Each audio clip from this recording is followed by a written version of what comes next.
Scientology could be called, well, you could call it a religion of religions. Hello, hello, hello. Welcome everybody to the Indie Scientology podcast. I'm your host, Andy Nolch, the Space Cowboy. And boy, is it good to be doing another briefing, because it's been a while. December's always really busy with me work-wise, so I have a little bit of a break. So now it's good to be back into it, and I've just learnt so much in the past month. Just had an explosion of knowledge and just studying and just really had lots of realizations and just, took it to the next level and understanding what's going on here on Earth. In particular, relating to OT8, in particular relating to the body types, relating to world history, like what really went on with World War II and stuff. I could do a video every day on the things that I learn, probably every second day for an hour long on the things that I learn, but I don't, because I just would rather continue learning things because I find it really interesting. But every now and then I stop and actually go, okay, I'm going to make a video and let you guys know some new data. So this briefing is actually, I think, one of the most important briefings you'll ever hear. One of the most, not the most, because I've actually got one lined up in the future that is the most important. This one here, what you'll learn in this one here will relate to helping you understand the one that will be coming in the future. Yes, I'm going to do it. I'm going to do a briefing on OT8. I'm just going to full on say, I'm not going to tell people how to execute the auditing commands or anything, but I'm going to say what it seems to be. Anyway, that's a whole other topic. So today's briefing is very good, and it's really cool you're listening to it, because get excited. I mean, this is cool. This is hidden data. Okay, what I'm going to play to you here is a video on YouTube that Anonymous found somewhere and put on the internet. And the church deleted this lecture because it was out public relations. Okay, it was non-politically correct. It is potentially racist, right? And so the church just deleted it. So the church members don't get to see it. And so this is what's cool about being in the free zone. You get to see all the information and make up your own mind. And you get to hear the data. You get to hear the truth. But, if you're not a Scientologist, or if you're a church member Scientologist, you just don't have access to all the data. You know what I mean? So this is really cool. Now, what this video that I'm going to play is it's either the whole lecture, or I think it's just a section of it because it's only nine minutes long. But it's a South African lecture, and it's a lecture about South Africa. And it's L. Ron Hubbard talking about South Africa and the politics and what was going on in 1960, right? And this is very, very interesting, because he goes onto a topic that I've been looking into for my whole life, really, and I've been wanting to understand. And it's the differences between the racial types, right? Because some people seem to think that it doesn't matter what body you're born into, that intelligence, psychic ability, ethic level, those things, they seem to think come from the spirit, from the Satan. And, you can be born into a black body, you can be born into a Chinese body, you can be born into a white body or a Jewish body, and they're just all the same. It doesn't matter. And the differences between those people are just because you're seeing different spirits and the personalities of the spirits. Well, I never bought into that bullcrap, and that's just a lie. That's not fact at all. And because I've been aware, I've been like, no, well, hold on a second. Why are there all these black people in jail? I mean, it's not because the policemen are picking on them. It's because they tend to break the law more. Why are they breaking the law more? You know what I mean? Why do they have a lower ethic level? And then I also noticed how Chinese were just better with maths. They just were better with it. And they're also, Chinese are more obedient.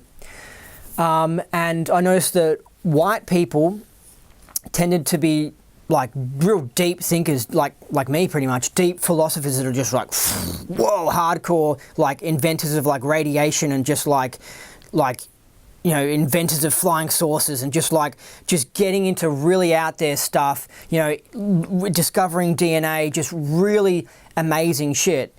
Like if you look through the history books of just our best inventors and discoverers, people like LRH, they tend to be white males, right? And this also goes into the difference between the female body and the male body, right? Because there's a definite difference there. But the problem is that the lefties and the New World Order, and the New World Order has taken over the left movement, and they're just like puppets of the New World Order. This New World Order group that rule Earth, they are deleting data from our sciences. And they're deleting a whole subject called racial sciences. And they've deleted a whole subject called eugenics. And what racial sciences is it developed in the 1800s by Galton, like these super smart white guys that I was talking to you about. You know, I mean, if you don't agree with me, right, I mean, of course you can get the occasional black or Asian who pop up who are actually geniuses. You don't get Aboriginals, no offense. I'm just going to lay out the facts here. You just don't get Aboriginals who are geniuses. They just don't have it in their DNA. You know, you got, let me just, in case you don't believe me, I just got to get this whole argument fully across. I'm going to play this video soon, but I'll just get this across. So you've got, you know, Isaac Newton, L. Ron Hubbard. You've got Sir Francis Galton. You've got Charles Darwin. You've got Shakespeare. You've got Wagner. You've got Nikola Tesla. You've got Leonardo da Vinci. You've got the ancient Greeks. You've got the ancient Romans. Amazing shit. Just amazing discoveries and stuff.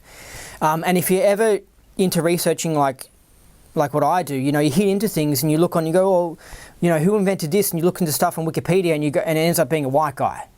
You know what I mean? Like you look up who discovered, I don't know, radium or something, and ends up being like a white guy, or who discovered this and ends up being a white guy. But also some guys that are Jewish as well, that are like half white and Jewish. You know, there clearly is a difference between the body types. Anyway, so racial science was developed in the like 1800s by, like it sort of started by a guy called Galton. And he noticed that there was a difference between the races because he went and traveled the world, and he went to Africa and he was like, whoa, what's going on here? Because he could see that they were more barbaric and primitive and had lower IQs, which is just pure fact. But by the way, I mean, this is what I'm saying. This whole lecture is just completely offensive and just like, I mean, I don't think it's offensive, but it's just like, lefties would just have hernias if they listen to this briefing and if they listen to this lecture. Lefties listen to this lecture by L. Ron Hubbard and they use it as an excuse to call him an evil, mean racist. Even though he wasn't, he was just being scientific and stating facts about the differences between the races. Now, Galton was interested in the differences between the bodies and was like, yeah, what's going on? And he wanted to find out where genius came from, and he probably was interested. Does it come from like the spirit, or does it come from the body, or like does it come from the way the child's brought up? Like if you send a kid to like the best school and give the kid the best parents, does that make the kid a genius? And what he discovered was that, you know, yes, it does, you know, help the kid to have great parents, and it helps the kid to, you know, go to the best school like Oxford or something like that. But the biggest factor is actually your genes, your genetics, and that you are more likely to be a genius if you are white. And he wasn't doing it from like a racist point of view because he was white and he was like thinking, oh yeah, I'm white, so I'm so good, so I'm going to do a scientific study and make sure that it proves that I'm the best. Like he was just, he was just looking at the evidence of it. And he also noticed that amongst the white people, it was actually the top families, like the aristocratic families, who tended to produce more geniuses. And this is actually true. Like if you, because I noticed this, because you look into like some genius. Gosh. Talk about geniuses. So if you look into geniuses, you will notice that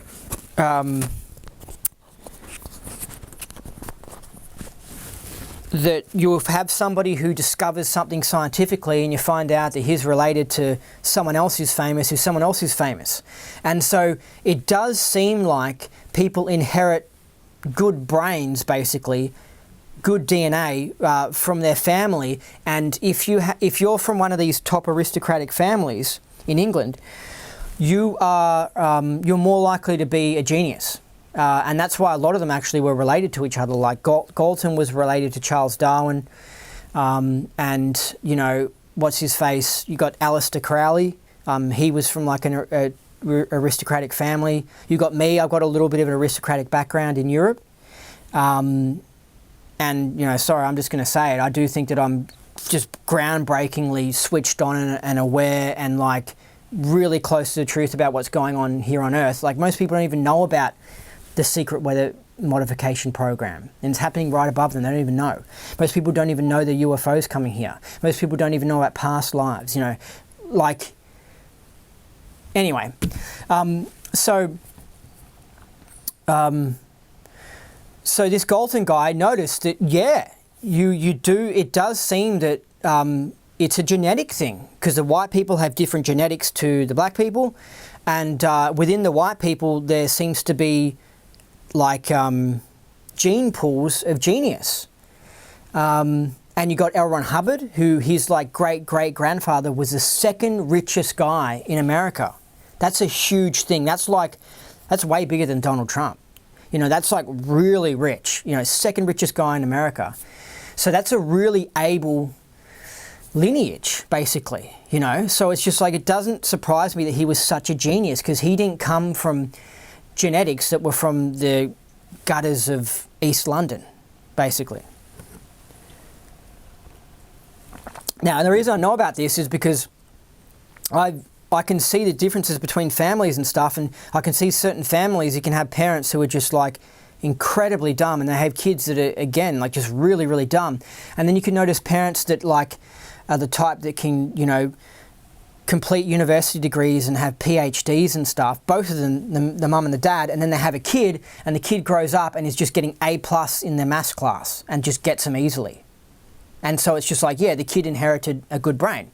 It's just like sporting abilities, in that, you know, you got these great people at sports in football in Australia, like Gary Ablett, the Ablett family, and he has a kid, and you got Gary Ablett, who was one of the greatest players ever, and he had a kid called Gary Ablett Jr., and Gary Ablett Jr. was also one of the greatest players ever of AFL football. He's still playing now, but he's almost about to retire. But it's just like, whoa. I mean, there were some games where Gary Ablett was getting like 47 touches. I mean, he was just like, whoa. And his dad was just like magical with it. Like so he inherited this amazing football body. Amazing. And he passed it on to his son, right?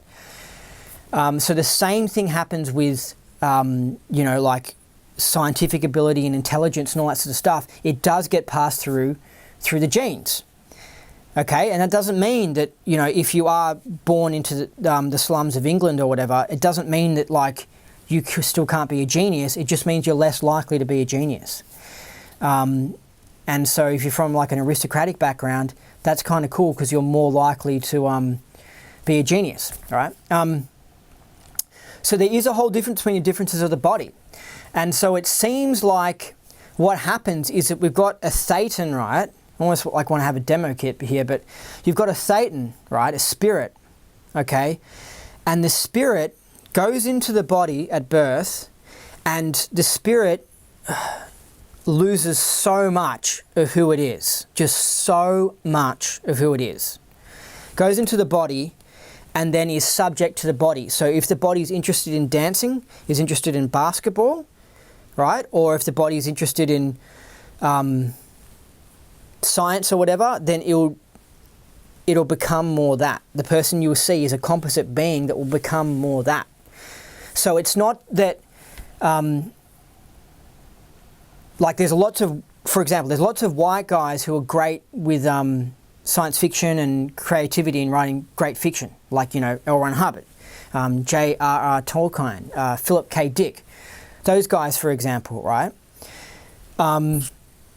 They if they were born, that's an ability that body has that's bringing it out in them, right? If they were born into black bodies, because we don't see amazing fiction coming from like people with African bodies, right? If they were born into those bodies, they were more likely to be someone like Michael Jackson. And I don't mean that in an offensive way, because I don't think much of Michael Jackson, but I just mean like as in you might have some amazing ability to dance or sing, because black people have different talents and stuff. You might end up being like Michael Jordan or something, right? Because the bodies are different, they've got different abilities, right? So I just want to clear this up with everyone, because I kind of used to think it was like, yeah, these abilities are in the Thetan, and the Thetan goes into the body, and then that's a Thetan that's really cool at writing fiction. And then it's just like, well, hold on a second. Why are all these Thetans avoiding the black bodies? Because I don't see much black bodies producing awesome fiction. So it makes me go, well, hold on a second. Maybe this cool ability to produce awesome fiction is coming from the body. You know, so this is a whole shake-up on your life. It's a whole change-up on your theory as to who we are and where we get our abilities from. That's why I consider this briefing extremely important data that is life-changing, that you need to hear this lecture by L. Ron Hubbard. Right? So basically, I'll just explain to you. So what L. Ron Hubbard says in this so-called racist lecture, I mean, he's just pointing out the differences. He's basically saying these black guys just want to dance, and that they're primitives, and that if you give them the vote in South Africa, they will end up just wrecking the country, because it's white people who brought civilization to South Africa and built the society, and, you know, aren't savage primitives, and like, if you give them a vote, they're going to stuff the country up. And what's so amazing about this is that they ended up giving the black people the vote, and what L. Ron Hubbard said would happen is exactly what happened. And what happened to South Africa is happening to all the Western countries, because the powers that be, the damn evil communists and the New World Order, same guys, and the bankers, the communists, the bankers, they're both New World Order. These guys who are running all these Western countries, they're using the same strategy that they used on South Africa to use on Australia and to use on America. So this is why it's real important data. Okay, so I guess I'm just going to play this here for you. But basically, at the time, South Africa had an apartheid, and what that was like a hardcore right-wing government, almost Nazi-like, in that they were like, you know, we want laws against white people marrying black people, and we want black people in their own area and white people in their own area, because society is better that way. And that's actually a fact, and that's what Hubbard talks a little bit about in this. And so what was going on was that the communists in South Africa were trying to say, no, we want to give black people the vote, and we want to break up this apartheid and have it so that we're all equal and we all intermarry and all this sort of stuff. And the hardcore white guys and the white right-wingers in South Africa were like, no, we want apartheid, we want these strict race laws and all this sort of stuff, and we want to be separate. And anyway, so Hubbard was down there, and he's obviously visited South Africa quite a bit, and he's like, hey, look, this is what it seems like is going on in South Africa. And then he made this lecture, and he lays out what it is. And he basically says that there isn't a problem with South Africa. This is in 1960. He goes, there isn't a problem. It's just the mainstream media that are saying that there's a problem. They're just trying to say, oh, there's a problem, because they're trying to bring communism in, and they're trying to, like, screw up the society and degrade it and shit. And so he was saying, no, apartheid's good, and he's correct. I mean, that's what the data indicates. And so what's really interesting is it indicates that L. Ron Hubbard was a hardcore right-winger, borderline Nazi, which a lot of the white males were back in the 50s, because they had a lot more common sense and they weren't as brainwashed. And they knew that there was differences between the races. They knew that the Europeans were more civilized and had, you know, higher intelligences and stuff. And that, you know, they knew that it isn't good to flood your country with immigrants, basically. Anyway, so I'm going to play this video, and let's go.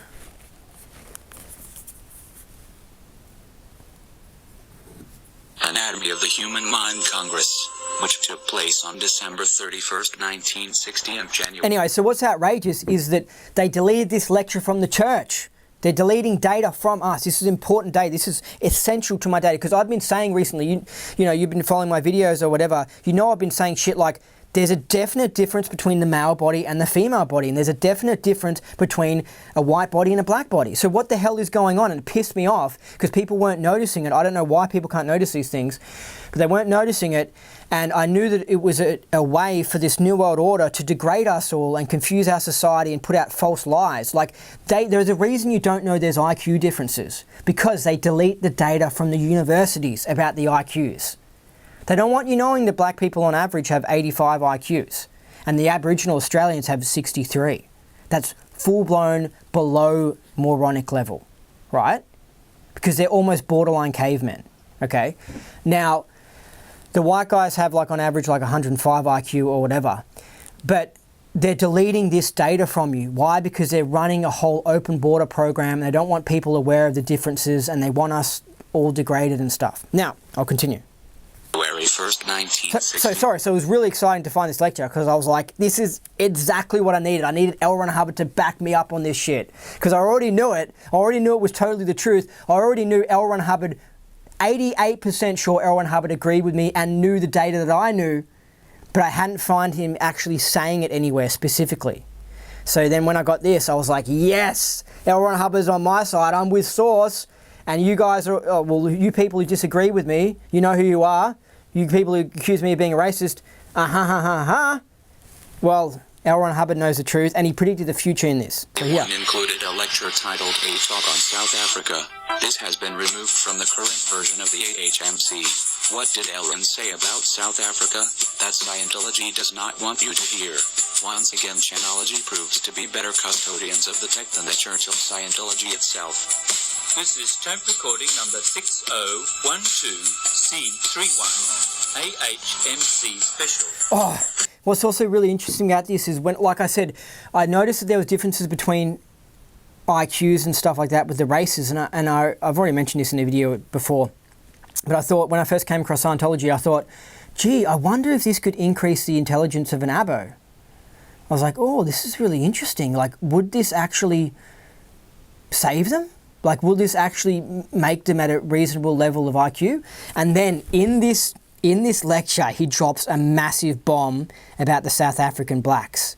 He says that they don't even register on the E-meter and they've got like a different nervous system. And he's working on developing tech for them to handle them. That's fucking deep.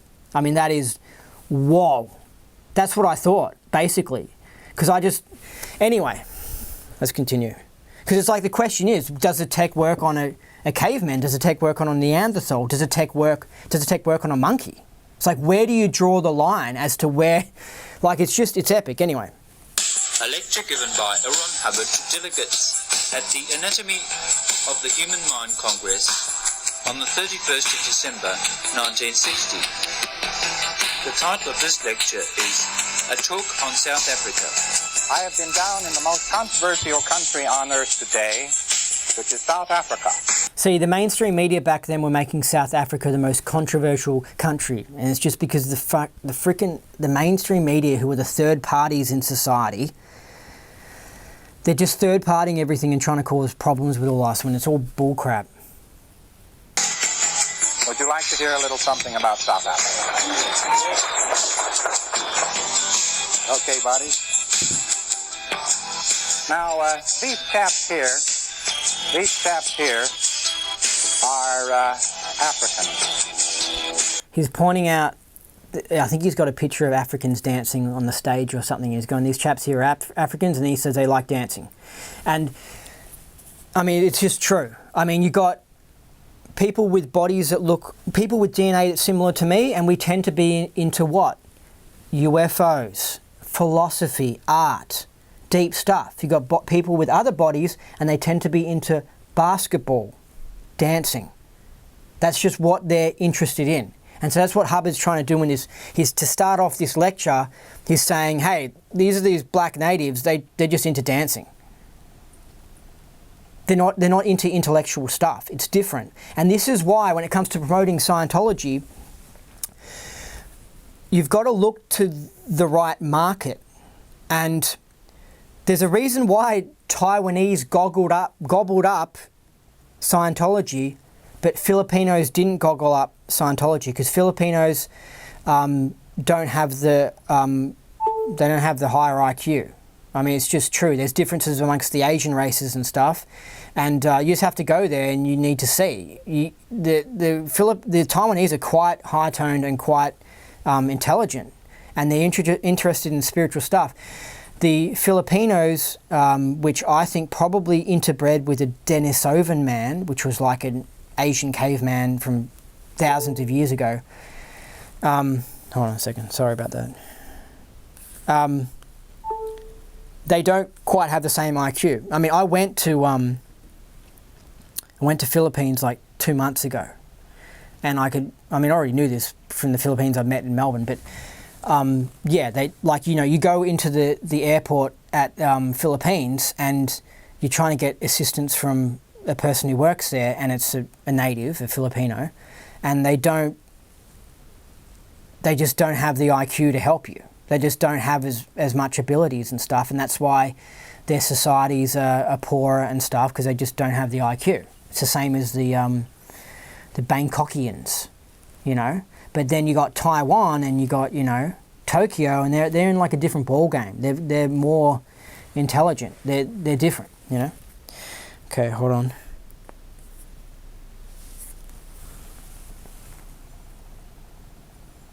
So that's when it comes to advertising Scientology, you can sell it to a Taiwanese easier because they're more intelligent and they can recognize, oh, this is smart stuff. But someone who's got a lower IQ from the Filipinos, they could come across the tech and they're more likely to, they're not as smart, so they can't tell if the tech's good or not. And so they're less likely to be interested in it. And that's why you get more Taiwanese that are interested in Scientology. So the same thing when it comes to white people and black people, you're more likely to be able to sell the tech to a white person as opposed to a black person. So I just thought I'd mention that because, you know, you have to understand that Scientology is for smart people. And I've noticed that the dumber you are, the less you can recognize that Scientology is good. And that the tech is valuable. See, I was fairly smart when I came across Scientology because I read this stuff and I thought, I've noticed similar things. This guy's smart. This is good stuff. Someone who's dumber will read it and go, firstly, I don't even know if they can understand what they're reading, but then they'll go, oh, okay. Like they can't, because they're not as smart, they can't recognize if something else is smart, if someone else like Hubbard is smart. Do you see what I mean? So if you take a bunch of smart people and you did some test between, you take L. Ron Hubbard and you take someone who's not that smart, and you get the dumb people and you go, which one out of these two do you think is smarter? Like the dumb people will have a difficulty trying to spot who's smarter out of L. Ron Hubbard and this other person. Now you take a room full of smarter people and you say, you show them L. Ron Hubbard, then you show them someone else, and you go, which one is smarter out of these two? And you make sure there's a big difference. But anyway, the smarter people will go, oh, L. Ron Hubbard's a smarter one. Do you see what I mean? Like it's just an ability that higher IQ people have, is that they recognize truths more and they're just smarter. So anyway, just thought I'd say that. They have a mission. They want to dance. About the best you can say for that. He goes, they want to dance. He's talking about the South African blacks. He goes, that's the best you can say for that. I mean, he's kind of mocking them, and I can't blame him for doing that because I kind of feel the same as well. Like, I had some guy, when I visited America recently, show me his YouTube channel, and he was a black American, and he showed me him dancing on the YouTube channel, and I was just like, you know, that's cute. And, you know, I kind of think of him like a monkey. I don't want to be mean, but it's just like, how can I not, like, I'm into like deep philosophical ideas, like hardcore intellectual stuff, and he's got a YouTube channel where he's just dancing on it, and it's just like, oh, simple, nice little simple guy. Like I don't want to be mean to him. I don't dislike him. I wish that people were, I guess I wish that people were smarter just because I know that they get taken advantage of by evil people. See, I'm not going to take advantage of that black guy, but I know that because he's not that smart and he just is into dancing, I know that he's just going to become a victim of the New World Order, and they're just going to use him as a slave, and they're going to jack him full of vaccines and probably end up being a crack addict or something like that. So, you know, I just kind of feel sorry for him because, I mean, this world's a tough place. Like, if everyone was nice, then you wouldn't need to be smart. But sadly, you need to be smart in this world, otherwise you become a victim. Anyway. But as soon as they get their vote, it'll all be different. It'll all be different. Then they can dance. I asked one of them one day, I said, would you like a vote? And he says, no, Vote. no. And I said, oh, come on, you certainly want a vote. And he said, no, no. And I said, well, why don't you want to vote? Will me buy sunglasses from an American last year and he get gypped? So he basically said, I bought sunglasses from an American and I got ripped off or something like that, because the black guy, L. Ron Hubbard, said, do you want to vote? And the black guy didn't even know what a vote was, and he thought he meant like buying some sunglasses or something. So then the audience all laughed because it's like, it's funny, but L. Ron Hubbard's illustrating a point that these natives are primitive and they don't even know what a vote is. But of course the mainstream media, the disgusting left-wing communist mainstream media controlled by the New World Order, they were trying to convince these black guys, yeah, you want to vote, you want to vote. And it's just like, hey, there's nothing wrong with South Africa. Stay out of it, you disgusting communists. Anyway. Oh, by the way, this apartheid thing in South Africa that the hardcore right-wing white males were pushing, they were also very anti-communist, and that's what is really good about them, and that's why I'm pro-apartheid. And they were coming up with laws that were like, I don't know, I think they were trying to make it illegal maybe to be a communist or something, but I mean, this is good. This is survival actions. You don't want communism. It's evil. And we know what happened to South Africa, don't we? We've got the evidence now. We've got white farmers that are getting murdered. The blacks are going in there and just murdering them. And, you know, you've had a big brain drain, and we've had a fair few white South Africans migrate to Australia because their country just got wrecked by the communists.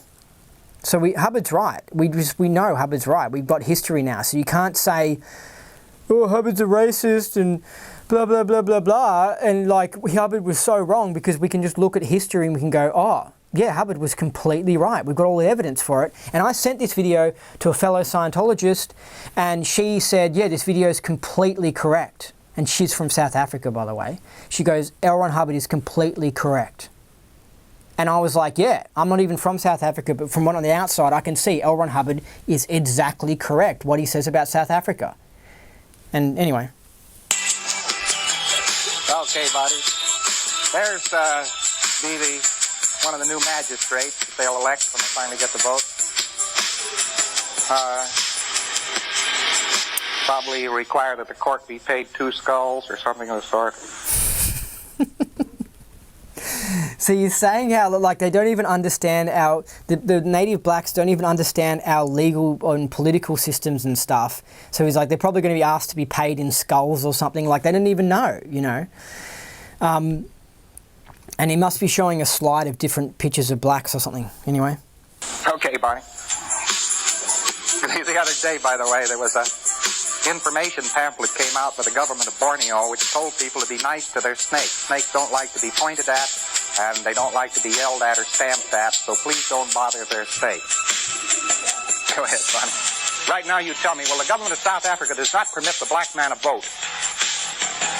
He doesn't even know what a vote is. What do you want, another Congo? Yeah, so, and then he goes on to talk about Congo. So obviously, I don't know Congo's history, but something similar must have happened with Congo, where some evil guys came in and said, let's kick out the whites out of Congo or whatever government was in there. Let's kick them out and let's promote the natives, so that they have this big war between the whites and the natives, and then we rise up above that like a third party rule, and we dominate the country. So that's what they did to South Africa. Like, it was like whites in control, a good, stable political system. There's no problems. And then the communists come in and support the blacks to rise up and rebel and fight the whites and fight the apartheid and all that crap. And then out of the two sides fighting, the whites and the blacks, out of it rises up in the 90s the globalists, basically, and then they run the country from the top. The New World Order crew are in control. They're using classic divide and conquer technique. See, before it was like, yeah, the whites and the black were separate. It was like, here's the white area, here's the black area, right? But it wasn't like they were warring. But then, by encouraging the blacks to say, I want to vote and I want to be in part of politics, you stuff up the white system and then they get confused, and then suddenly the whites hate the blacks, and then it's just all a war. And this third-party tactic, this divide and conquer tactic, is going on in the Western world, and it's going on in Melbourne. It's the same thing. They're trying to import all these immigrants into Melbourne so that the original people who were in control, the whites, because Melbourne used to be like actually white in the 50s, you know what I mean? And now it's all multicultural. But, you know, you bring in these other groups, like they're bringing in all these Muslims and I think like Sudanese and stuff, and they want these people to rise up and fight the locals, so then they rise up above that and they're the kings, you know? I guess it's just like, it's a tactic of controlling people. It's like you've got a parent and the parent is having difficulty controlling the kids, so then the parent encourages the two kids to fight, and then the two kids like the parent because the parent, you know, gives lollies to each of the kids, and then the kids are like, oh, I like mummy, but I hate my brother. And so it's just a certain tactic of like, it's a very one-one-y tactic. You notice this amongst one-one-y people. If you notice it amongst friendship groups, when you've got a one-one, I know someone who did this, is that he'll go behind someone's back and he'll say something bad about someone else, and then to that other person he was saying crap about, he'll say to that person something bad about that other person, so then secretly they sort of dislike each other, and then who do they come to? The one-one. So the one-one's like the middleman, the one that that everyone likes, right? And it's just because he's been saying stuff behind the other guy's back to this. Maybe I'll give you an example in case you don't understand, because this is a tactic that you could use if you wanted to become some intelligence officer or something. But let's say you've got Nick, James, and Joe, right? And Nick is being the one-one, right? So Nick will go up to James and he'll say, hey James, do you know that Joe like hooked up with your sister? But don't tell him though, because like, you know, he told me that like out of a total secret, and it'll totally wreck my friendship with Joe. But I just want to let you know, man, he was with your sister. So then, I can't even remember the names I was saying, but then James thinks bad of Joe, but thinks good of Nick the one-one, right? And then Nick the one-one walks over to Joe and says, hey Joe, do you know that like Nick like did a poo on your garage the other day or something like that? Or like, that's a funny example, but like, do you know that James like ate all your chicken the other day? And so then Joe thinks bad of James. Do you see what I mean? But doesn't think bad of Nick. So Nick, who's a guy in the middle, everyone likes Nick. Do you see what I mean? And so it's a one-one-y tactic. One-ones literally use this, and it seems like David Miscavige used this technique a little bit when he was wrestling for control of the church in like the 80s and stuff. So he gets these two people sort of disliking each other and fighting, so then he rises up as the guy that, you know, everyone kind of likes, you know. So the same thing happens with countries. The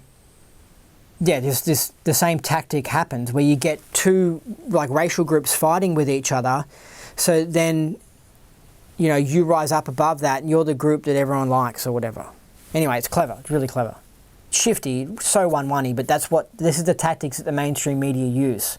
This is why they do stuff like they fund the Black Lives Matter thing that America was really big like 3 years ago. You'll hear Black Lives Matter and stuff, like a copper shot a black guy, and this sort of stuff happens all the time because cops are hotheads and, you know, blacks piss them off, and so then they shoot them. But you got George Soros, the third party guy. He funded the Black Lives Matter groups, and he basically wanted all these black people getting together, rebelling and causing societal problems and stuff, and then getting whites fighting the blacks, or the cops fighting the blacks, and then like his organization rises up above that. So he knows more than anyone about the divide and conquer technique and the third party rule. It's classic. Anyway, I'll continue. So that's what's going on in South Africa, and that's how they took over the place. Now look, I'm just a Yank. I'm not expected to be an authority on South Africa, and yet I've become one in Johannesburg. 2 white South Africans, because they themselves haven't bothered to inform themselves of what's going on with the government. Doesn't that sound wild? The communist message to the world is all you have to do is get the European out of Africa, and there will be total peace, and it will be okay in Africa. What happened when the Belgians left the Congo? Well, that's what will happen throughout Africa. All development and advance of any kind whatsoever will be stopped if the European is driven out of Africa.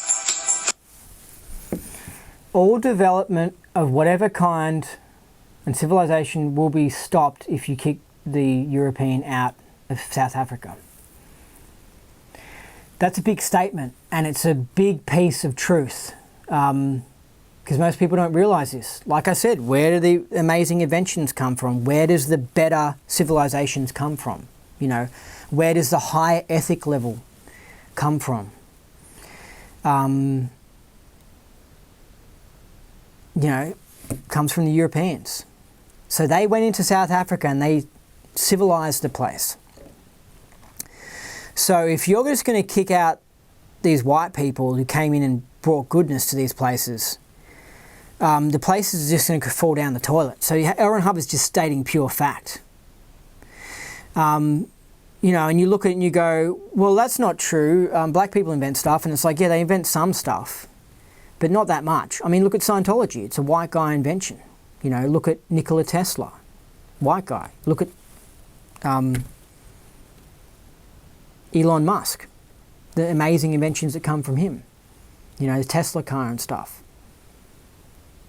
If planet Earth gets rid of white DNA, right, just like in South Africa, you get rid of it in South Africa, the place goes down the toilet. If you get rid of it on Earth, the place goes down the toilet. And this is honest truth and honest facts. Okay, you don't get amazing creativity and amazing art and stuff and amazing inventions. You don't get Leonardo da Vinci, you know. You don't get, you know, Isaac Newtons and stuff. You don't get the people who discovered DNA and that.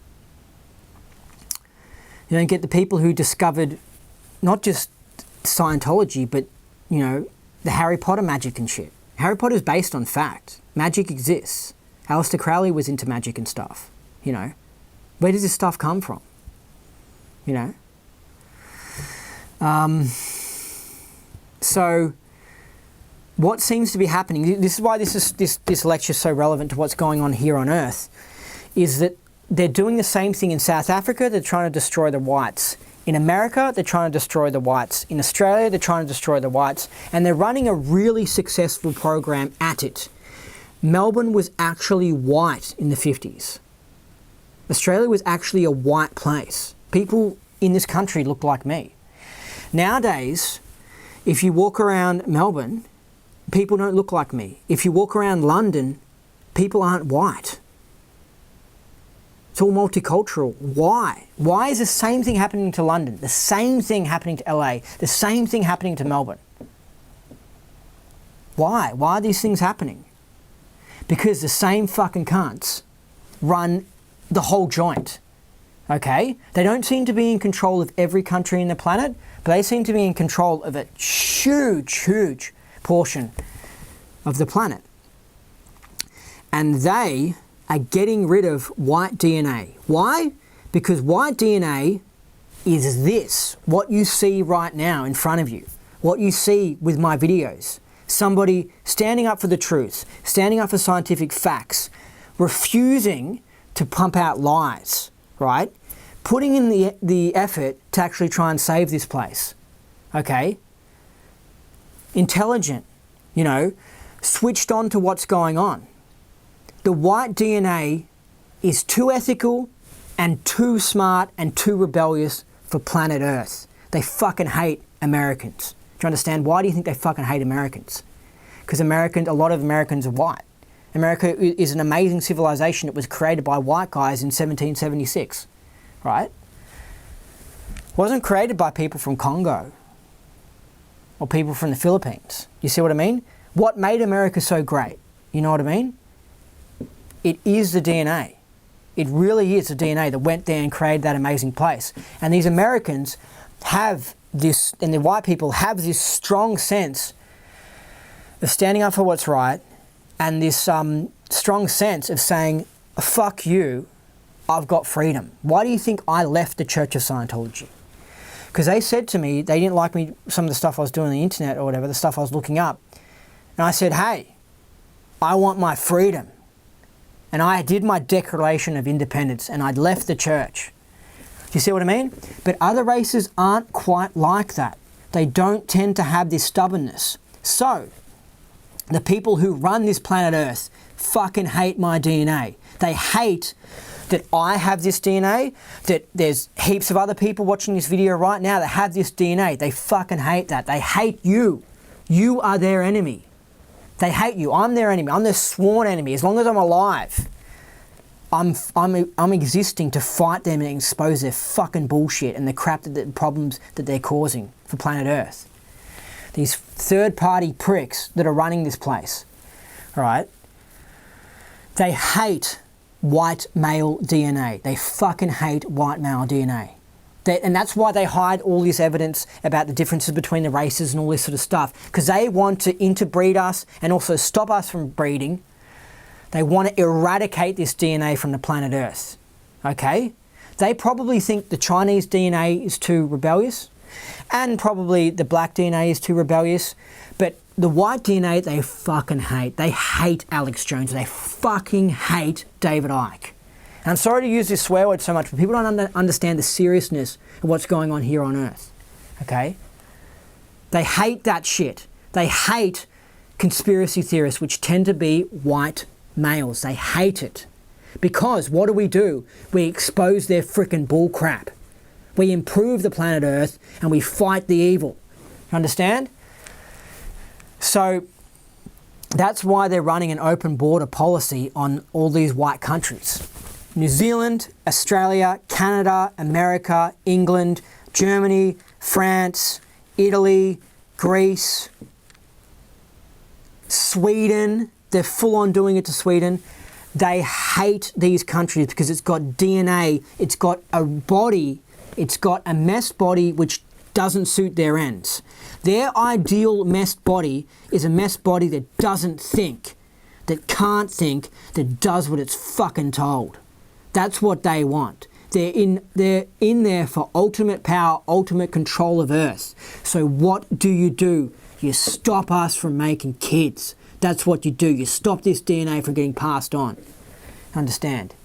You stop this DNA from getting passed on. You also make them interbreed with other races, because what happens when white guys interbreed with black girls? The kid comes out not quite as white. And so that's a plus for them. They're like, yes, that's what we want. You know what I mean? Do you see what I mean? So that's why they encourage interbreeding. So this apartheid in the 60s, where it was like, hey, we're looking after white guys, you know what I mean? Like, we're staying together as a community and you're not going to third party us and crap and you're not going to cause all these problems, right? They hated that. Because what does that do? The apartheid wanted racial laws saying that black people marry black people and white people marry white people. Now, why the fuck would they not like that? Why would they hate that? Because that is preserving white DNA. And here's where this lecture is going to go to a whole new level, right? This briefing. That's what the Nazis were about. The Nazis knew about the international bankers, the international financiers Hitler talked about. And they knew that their program was to flood the countries with other races to degrade the Germans. And the Nazis said, we ain't having any of that. We are not putting up with this shit, you bankers. Basically, that's literally what it was. And a lot of the bankers were Jewish. So that's why they hated the Jews. They're not going to tell you this in school, right? Not all Jews are bad, but a lot of them are bankers and a lot of them are communists, right? And the Germans, that's why the Germans didn't like it. So the Germans wanted to preserve that Aryan DNA. Why? Because they knew about this ancient Aryan DNA that was responsible for a lot of stuff here on planet Earth, a lot of amazing stuff. You know, the Atlanteans, because that's who the Aryans are, the Atlanteans got wiped out in a massive flood, but some of them survived in the mountains of Europe and a little bit in America and a little bit in the Caucasus Mountains. That's where the Caucasian name comes from, the Caucasus Mountains. Some near Tibet and all that stuff. That's why you'll see Aryan DNA amongst the Indians. Northern Indians and stuff. You sometimes see Northern Indians with like blue eyes, and you're like, oh, that's interesting. Like they're different. So they're not taught racial science at school. You're not taught the actual origins of the human body here on Earth. They don't tell you about the Atlanteans and stuff. But the Nazis knew that because their scientists looked into it and all that sort of stuff, and they knew that the Aryans were this ancient race, and and Hubbard knew this stuff, by the way, as well. He talks about it in Mission Earth. The Aryans were the Atlanteans, and they came from they had this awesome civilization before the flood, and then the flood happened, and then a lot of them died out, but some of them survived, and then you get blonde people in Europe, and that's the remaining remnants of the Aryans. People don't realise this. Go look up what Alex Jones looked like when he was like 25. He looks like me, except like chubbier or something. Go look up what David Icke looks like. He's got Aryan DNA. Do you understand? So there is this thing where, the lighter coloured eyes, the blue eyes, the blonder hair, it tends to produce people that tend to be more right-wing, tend to have more psychic abilities, tend to be more excellent at science. So it's a whole topic. But anyway, I'll continue with this lecture. But yeah. Okay. So I'm just trying to say the powers that be know the body types and know what actions they tend to engage in, and they absolutely hate the DNA that I've got. They hate it. They hate me. And I hate them. I fucking hate them. I just if there's nothing more I hate than them, and I want to eradicate these people who are corrupting the world. I want to eradicate them from the face of this planet. I fucking hate the bankers. I genuinely hate them. I'm born to destroy them. And I'm not going to go do it, right, because I know how hard it would be, but I'm telling you, there's nothing I would love more than to get a sniper rifle and hunt down these guys and just take them out, because they're evil and they're disgusting, and that's the right thing to do to planet Earth to fix the place. Anyway, I'll continue. No, George Soros. It'll be awesome. I mean, I'd like to choke him to death. He's divided into two classes. He's the city Bantu, and he is the Aboriginal tribesman. And the Aboriginal tribesman is being brought up as fast as he can be brought up to some semblance of order. But he hates other tribes to such a degree that it is always a worry and an upset trying to keep them from killing each other off. So he's saying that these tribesmen hate the other tribes and they always fight and they always end up killing each other off. And this is why they don't have a civilization. They didn't have much of a civilization in South Africa, and the Aboriginals of Australia didn't have much of a civilization in Australia, like at all, is because they war amongst each other. They're aggressive people, and they don't have as much love in their heart, and they tend to just get violent and kill each other. And if you think I'm making this shit up, look at the remnants of the Africans, which are the African Americans in America, and what do you get? You get all these gang-banging gangsters and shit that kill each other. I mean, it's not the white policemen that are killing the blacks in America, it's the blacks that are killing themselves. And then the white policemen get involved and try and stop them from killing each other, and then they get shot, and then the white policeman shoots a black guy, and it's ridiculous, right? But you see that behaviour that's in their DNA from being in Africa, you see it in America just continuing. It's not as much, and our legal system has managed to contain them and stuff, but, you know, they still go around and they shoot each other and stuff, you know, and things are sort of improving. But, you know, I mean, back in like 1990 in South Los Angeles, you know, black guys were literally, so many of them were dying before they even turned 21. I'm serious, from gang-banging wars and stuff, because they just shoot each other off, and it's just like, that's just what the natives do. You know, that's what they're doing in South Africa. And so Hubbard's talking about this. But the white guys, they don't tend to do that. And now they're importing these black people into Melbourne, and they're being violent, and they're killing people and shit. Like, seriously, they're doing stabbings and stuff. And the more you let them in, the more it will turn into South Los Angeles in 1992. The more the problems will be. And so the powers that be know this. That's why they're letting them in. But when, you know, I'm not saying white guys are perfect in that. You get white teenagers that occasionally get into bar fights and stuff, you know, and they'll just stupid stuff like just smoke all these bongs and stuff and play computer games. But they're not as likely to run around in gangster thug gangs and go and carjack someone. But literally the blacks are doing that in Melbourne. They've started to do it. And they'll go and they'll hang around in a gang, and then they'll all run into like a shop and just steal everything from the shop and run off. Like they'll do a runner, I don't know what the word is when you're in a group, but a group runner.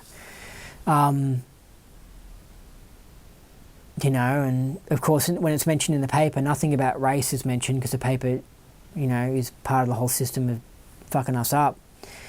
But they should bring up race and say, why are we letting in violent races into the country? Melbourne's going down the toilet, and like I see, well, actually I believe the mass awakening is coming, so Melbourne's going to fix up, but it's at such a low level. That's part of the reason why I don't see myself in the future being in Melbourne, because this place is, it's got the New World Order's here, and they're running their business. Anyway. That has been the history of South Africa. The blacks kill off the blacks. The blacks kill off the blacks. And all you've got to do is pull a stable government off the top of them, and they promptly start killing each other off. Yeah, see, the communists were trying to rip that stable white government, the civilization that came there, the British Empire civilization, which has civilized a lot of the world. They built Australia, for Christ's sakes. Australia was awesome in the 50s until all this global evil crap, until bankers really took over our society. See, there wasn't as much corruption in the 40s and 30s and stuff, because the bankers were busy trying to contend all the right-wingness and trying to contend with the Nazis and shit. But once they got rid of the Nazis and the Japanese and the Italians and stuff, once they got rid of that whole way, then they could rule over. But what's really interesting actually with all this is somehow Japan, amazingly, and Taiwan as well, somehow they haven't fully been conquered by the bankers. It's quite interesting. I know they got 2 atom bombs dropped on them, and that's pretty messed up and stuff, but them as a country, they're not getting imported with terrorists and stuff. Terrorists aren't getting imported into Japan. So I don't know what it is. I think that Japan was very strict and very one-one-y. Japan was very strict and very right-wing. And even though they lost World War II, somehow Japan made it through. And it's interesting. It's as a study as to how they're not quite under the system that we're under. They haven't fully gotten hold. And I think actually when I was looking into the history of it, when they lost World War II, the people who were in control during World War II stayed as the politicians of Japan.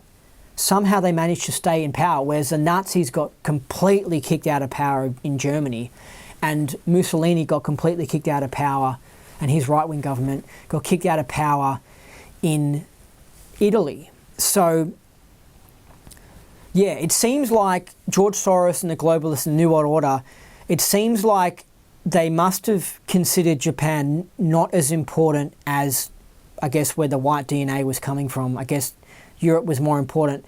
So somehow Japan, they just and Japan being really strong and right wing, somehow Japan managed to make it through, and they've got a really high IQ race, and they've got a really good country, and they're not as corrupted as the West is.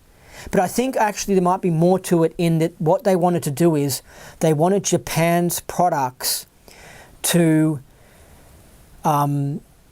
be sold to, I think, America, to destable American products, because America used to make great electronics and cars and all this shit, but the globalists, and Australia as well, and England, but the globalists want to destroy all that so that then we'll rely on importing stuff. And somehow Japan was lucky, and Japan was the country that they used to make goods to sell to America.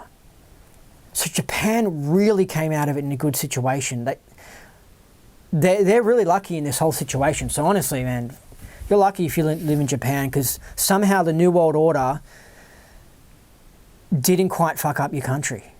And they've stuffed up so many countries and degraded so many things. And yeah, they have degraded Japan. Like, Japan probably is supposed to be so much better.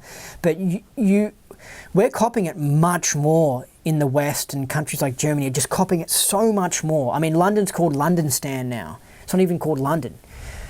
And so, because it's got all these Muslims there. Anyway, it's just good on you, Japan. Somehow you've managed to, remain one of the best countries in the world.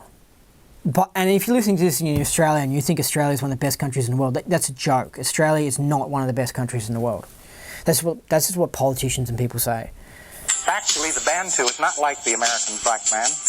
And you can't understand anything about the Bantu by understanding anything about the American black man. So you're saying the Bantu, the native in South Africa, is not the same as the African American in America, because they're different. The American black man, in the first place, has been mixed with Indian and white blood. So he's saying the African American has been mixed with some white blood and some Native American blood.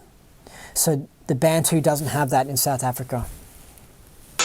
Over a period of a couple of centuries or less, but has actually been in close proximity to the white man and white man's civilization for a century or two, you see? So he's saying that not only have they been mixed, they've also been in close proximity to white man's civilization, which has brought them uptone and increased their IQ and stuff, because they've been infected by white people, basically. So the African American, the reason why, and this is what's so interesting about this video, because I was just like, this is just such a great video. I mean, I was really excited like 2 weeks ago about this.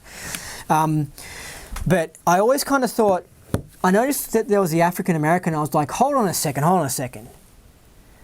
There does seem to be some smart African Americans, like you got Oprah and stuff. And I was like, it's a little bit, they're not quite making sense. Like they're successful, like I'm saying, like the African doesn't have as higher IQ and artistic ability and that sort of stuff. But the American black person was a little bit like they're better. And so I was kind of like that's kind of interesting. And I thought, yeah, it's because they've been amongst the white culture and stuff, and the awesome American philosophy and the right-wingness and the conservative government and stuff.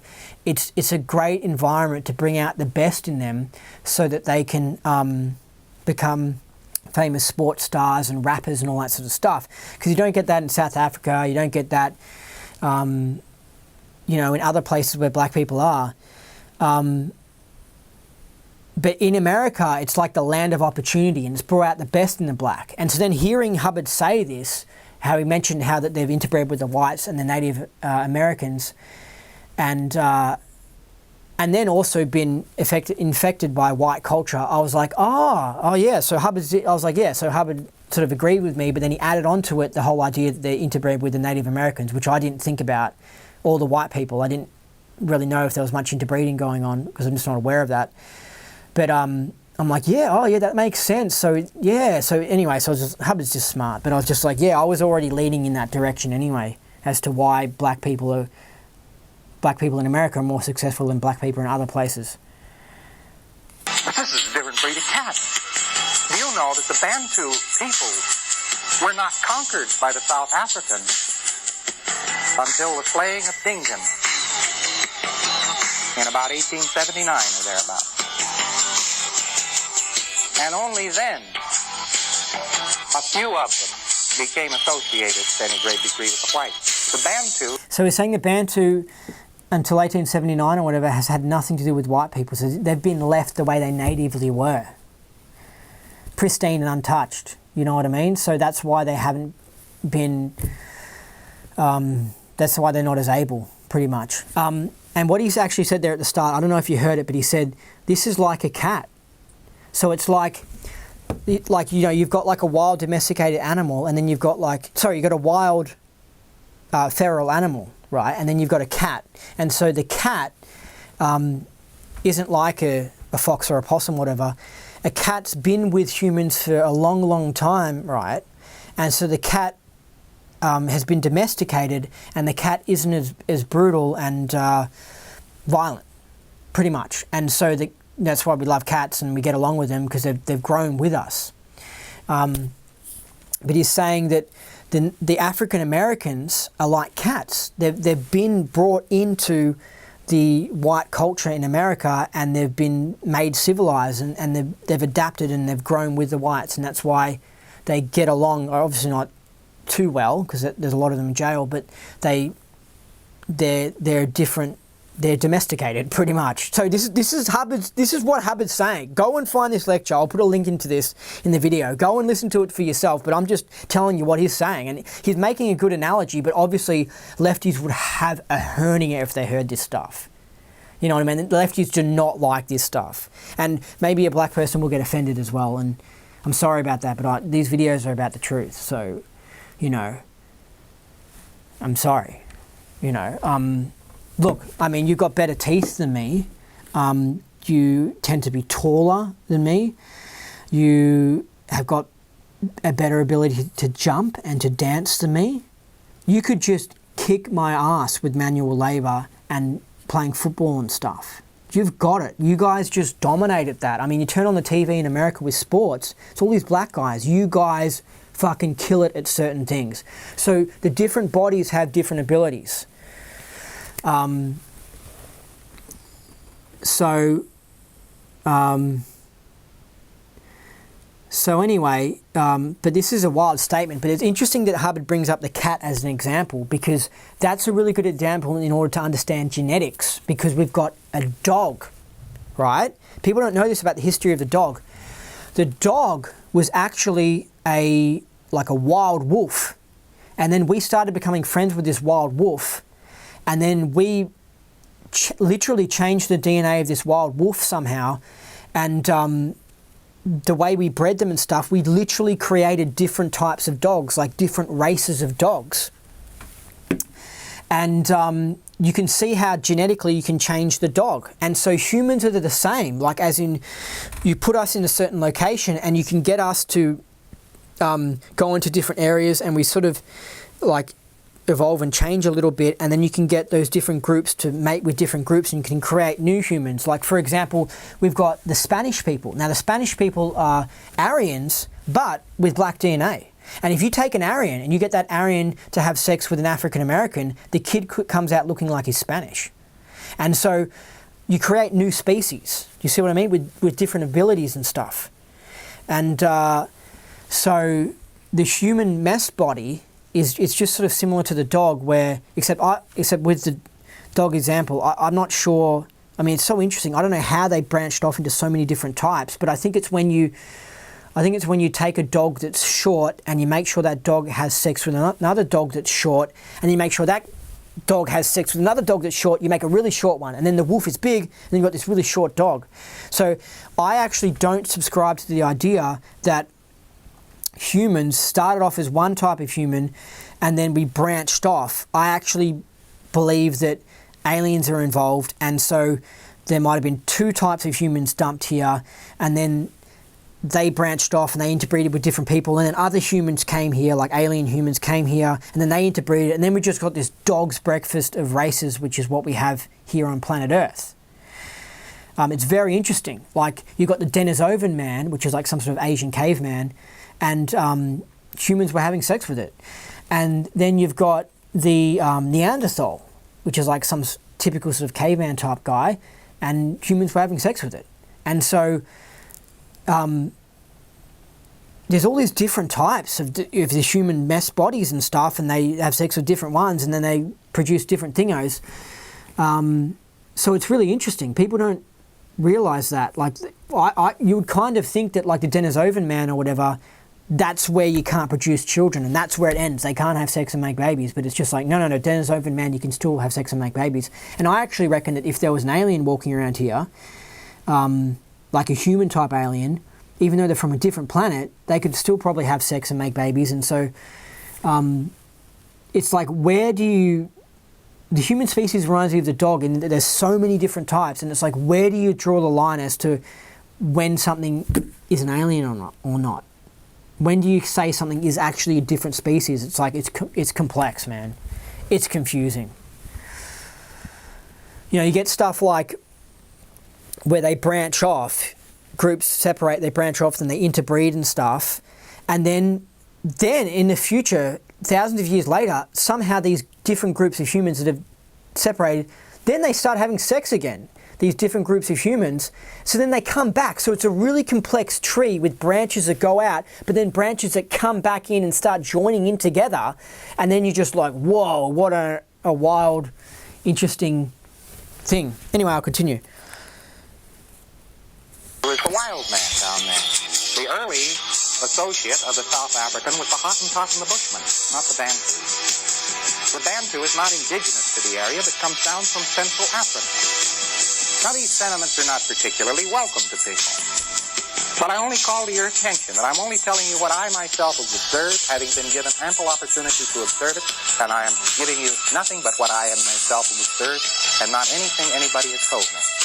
Can I also say as well, this again, like Mission Earth, it really shot my respect up for L. Ron Hubbard, because I knew he was a smart guy, but when he goes into some deep spiritual information, some really out there stuff, some stuff that's like in the OT levels and OT8 and stuff, like for example, he says something about Jesus in OT8, you just go, fuck, you know, you start almost losing respect for him, and you think, maybe he's not that smart, you know. But then, you know, you read Mission Earth and you hear this lecture and you're just like, man, this guy's really smart. He literally has the ability to go into certain areas to look, observe, and find out the truth, right? And with this lecture, this is the truth, okay? He says, if you give the black a vote or whatever, you let the communists take over and stuff, South Africa is going to go down the toilet. And we have the historical record now. You can go there. The whites had to flee and stuff and come to Melbourne. We know that he was absolutely right. You lefties, Chris Shelton, if you're listening to this, you cannot deny that Hubbard was wrong. This lecture is pure fact, and the historical record, you just have to look at it. You just have to visit South Africa. He's absolutely right in this video, Chris Shelton. I know it's not politically correct. I know what he says seems offensive and you're shocked, okay? But go and look at the evidences into South Africa, and it's about to come up now. He's completely right. Okay. It's what I myself have seen. I have also seen people in South Africa who themselves had not had energy enough to go out and look at anything, and who themselves had totally erroneous opinions concerning what was going on in the country. I have listened to some of the wildest tales from South Africans you ever wanted to hear about what was going on. They themselves didn't know. And I myself am in the odd position. That's when the director of security down there says, come home, Yank. He's just mirroring the fact that in any gathering of South Africans, when they want to know what's going on in the government, they ask me. And this is probably partially why I think I heard he got kicked out of South Africa or something. I mean, he's a white male, a right-winger. in South Africa while the lefties and the mainstream media were trying to do all this stuff. So obviously they freaking hate him, and obviously those people the communists would want to kick L. Ron Hubbard out and try and kick him out. Anyway, but also what's really interesting is this goes really deep. L. Ron Hubbard was doing intelligence agent activities, right? He was being, because, you know, he used to be in the CIA, no, he used to be in the Office of Naval Intelligence in the World War II. He was doing some stuff. He was still doing some intelligence activities in the 50s and 60s and stuff. And he was doing some stuff for the right-wingers down there, for the apartheid people. You know, some sneaky stuff that intelligence agents do. I don't know exactly what they were, but he was trying to do stuff. Scott Gordon knows a bit about it. He was trying to do stuff to stuff up the communists and the lefty takeover.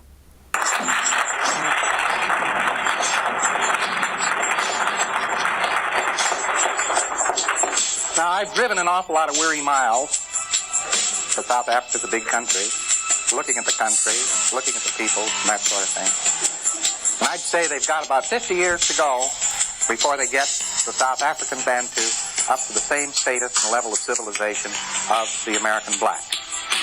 The Bantu doesn't register the same on an e-meter as a white. There, he said it. He goes, the black doesn't register the same on the e-meter as a white. That's fascinating data. That's fascinating. That's just groundbreaking. It changes your whole idea of planetary clearing, doesn't it? And he goes on to say he's trying to work out tech on how to audit black people because they're so different. But I'm just bringing this up because, you know, I had a lefty Scientologist have a go at me saying that the body doesn't mean anything and it's all about the Satan or something and racial stuff is ridiculous. And I was just like, what are you talking about, mate? Just look at the evidence. You know, and now we've got L. Ron Hubbard saying that black people don't even register. The South African black people don't even register the same on an e-meter. And that gets me onto how I became aware of this lecture, was because I was looking into the South African rundown to handle the different race down there. And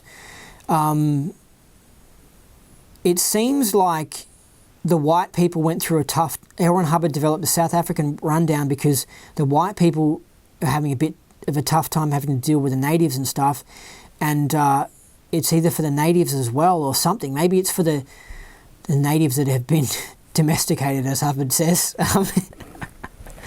But yeah, that's how I got onto this whole thing, because I was like, something came up and I was like, what's this South African rundown? And then I found this lecture and I was like, and now I have a bit of an understanding of the South African rundown.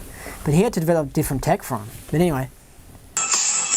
And I have had to start a whole program of research, in addition to everything else I've been doing, trying to find out how to read a Bantu on an e-meter. He was doing research in 1960 on how to get a Bantu to read on the e-meter.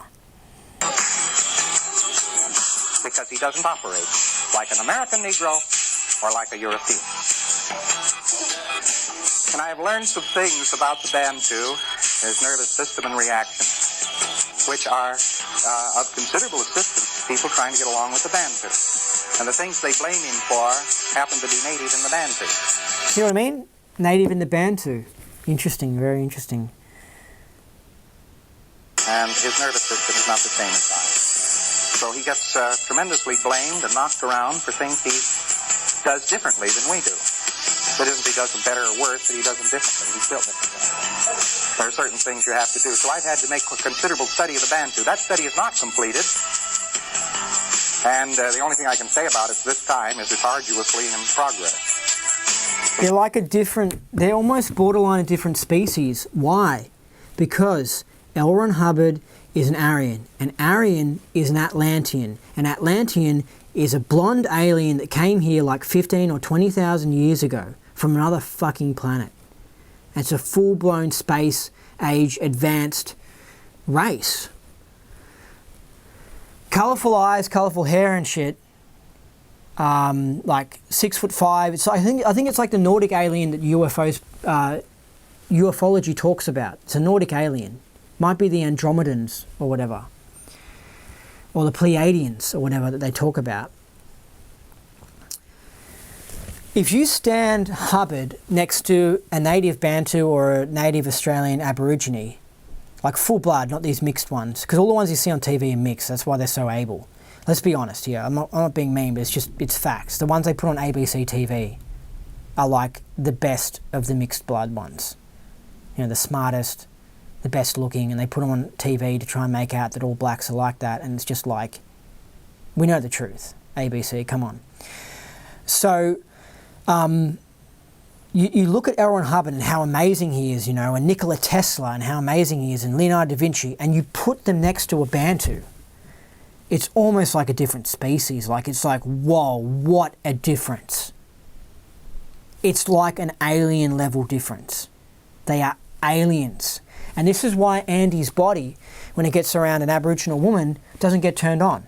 Because my body almost doesn't even recognize it as being a woman. Let's be totally honest about that, right? Because this is another thing that you guys might not know, is that people tend to be attracted to body types that are the same. Because the body goes, oh yeah, you're someone I compare with, you know what I mean? But when it's totally different, it's like the wrong charger for a Samsung charger for an Apple phone. They're just not as compatible. And this is really interesting because I want to know where this mess body that I'm occupying came from and that sort of stuff. And I noticed that when I was once around a girl who was from, had some background from like that Denmark sort of area, the one where they got the square heads, I think it might be Denmark. But literally within Europe, there's different types. It's quite interesting. But I remember like our bodies liked each other.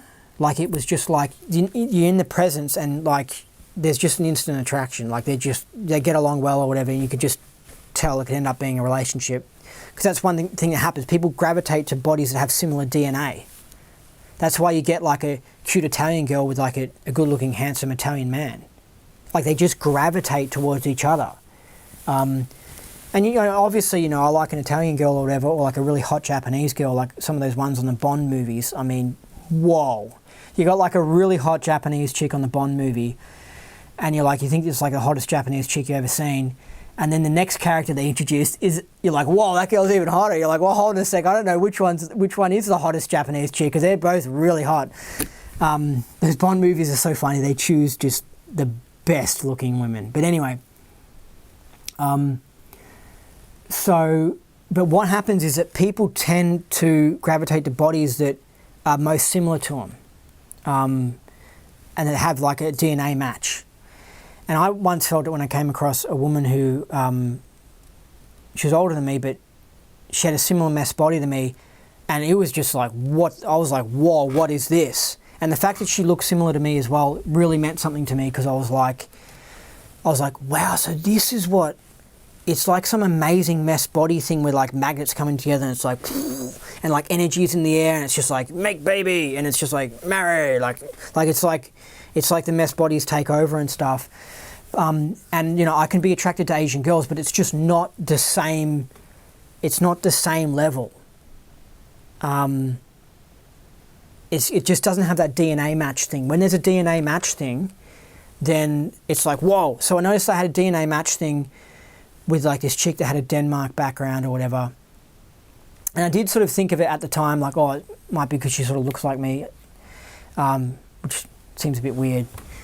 But it's just a fact or whatever. And I remember I saw a friend who came across a girl who looked like Natalie Imbruglia, which is just basically, I guess, a good-looking brown-haired girl.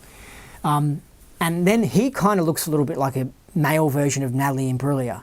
And he really liked this girl. And I was like, oh yeah, he's having the thing where they look the same, they really like each other. It's like the brother-sister couple, if you know what I mean. Like sometimes these really cute couples you'll see, they really look like they match well and they look similar. You know, you get like these, like I said, the Italian example or whatever, like cute Italian girl with like this good-looking Italian guy, and they just look like a great couple together because they've got a DNA match and they should be together. What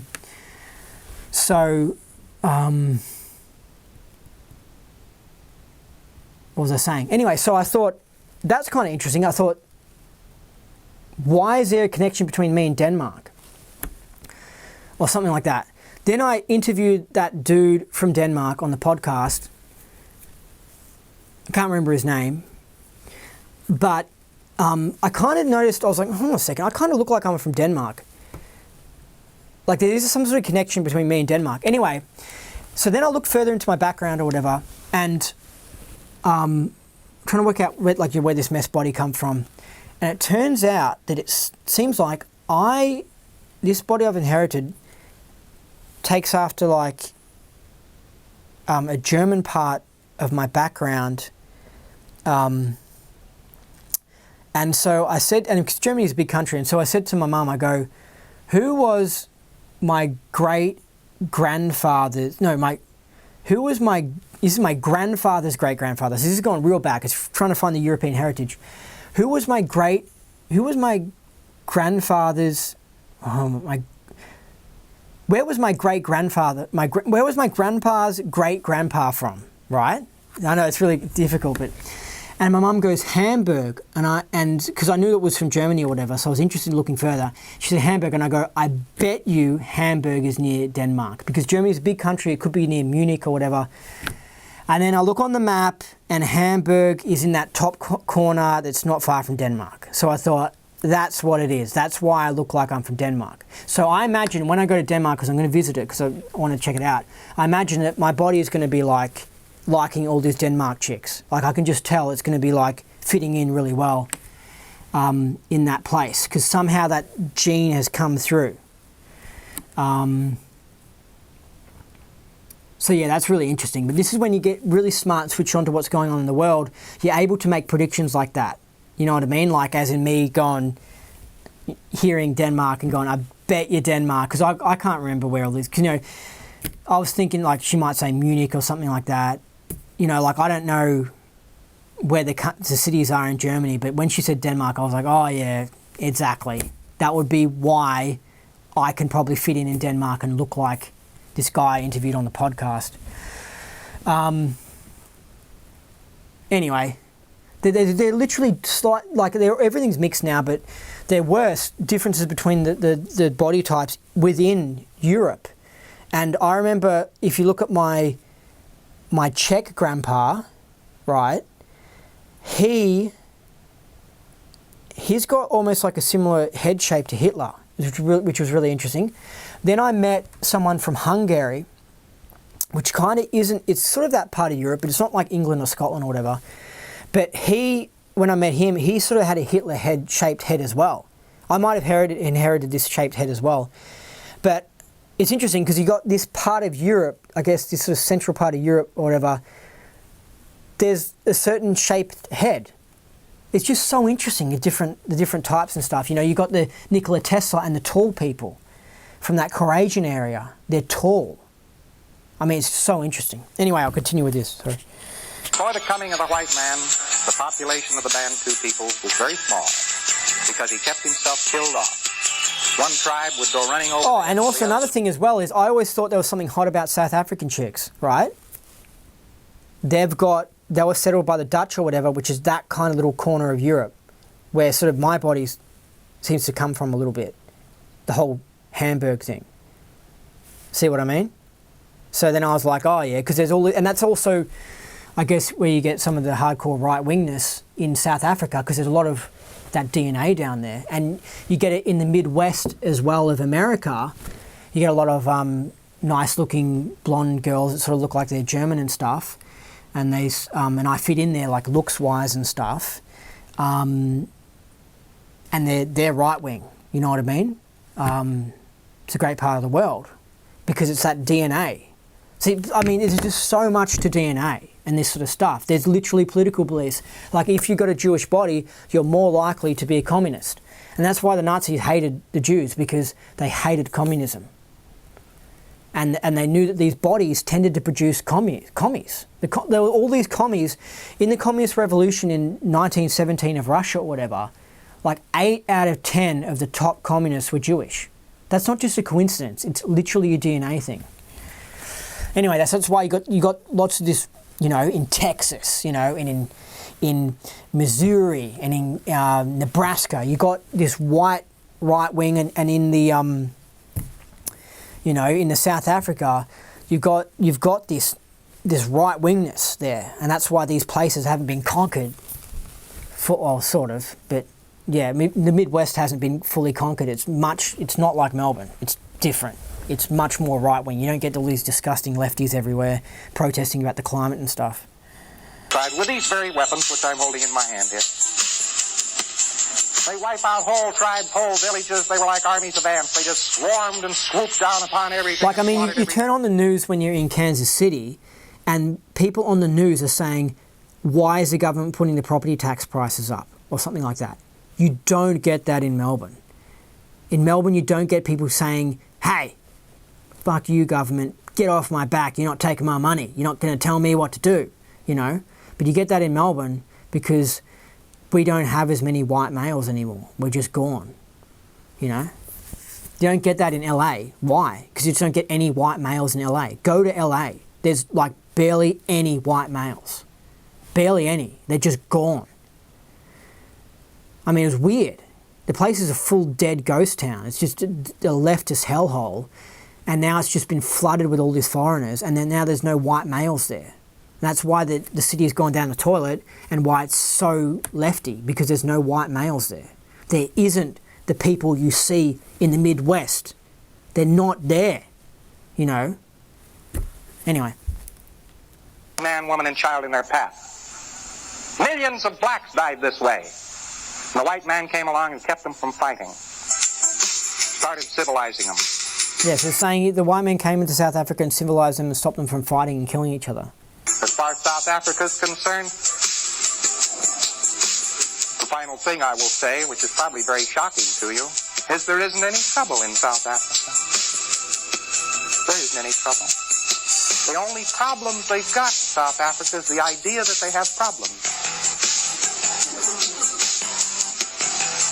And the Bantu is working, and the government's working, and everybody's happy, but there are a lot of people around saying, yow, yow, yow, yow, yow, look at all the trouble, look at all the upset, look at all, give them all freedom, and gotta go do this, So you're saying there's no problem in South Africa, but then there's all these lefties in the mainstream media going, there's problems in South Africa, there's problems, give the black people a vote, bring in the communists, blah, blah, blah, blah, blah, don't have racial laws, blah, blah, blah, blah, and it's just like, hey, fuck off. They're trying to third party the whole society. This is I'm not necessarily approving or disapproving of South African policies. It's a matter of sober fact. I believe their policy is slightly dangerous. I believe that they bring the Bantu up to a level of civilization and give him a total vote. I believe they'll fall short of bringing him up to that level that they desire and will yet give him the vote and will yet wipe out white civilization in South Africa. I believe that this is a high probability that will occur. But see, he's saying he's worried that they're going to... He's just then he said he's worried by giving the black people a vote. They're gonna try and civilize the blacks, give them a vote, and then the black people they won't be able to civilize the black, and then he'll end up wiping out the white civilization. And then we actually have that happening now. So we've got all the evidence. It's all in. There's a documentary I think called The Red Pill, made by an Aryan girl, a beautiful Aryan girl, and of course, she's Aryan. When I watched the documentary, I was like, this is good data. And I was just like, she have to be like blonde. I mean, it's just proving more of my racial theories. Of course, the blonde chick is standing up for what's right and is fighting the corrupt system. No. Her name's, I think, Lauren Southern. But there's this other one that made the Red Pill one. And again, she was an Aryan. And so I'm sorry to bring up race. I'm sorry to be racist, but you don't quite get this out of Jewish chicks. Let's be totally honest. And you don't get it out of black chicks.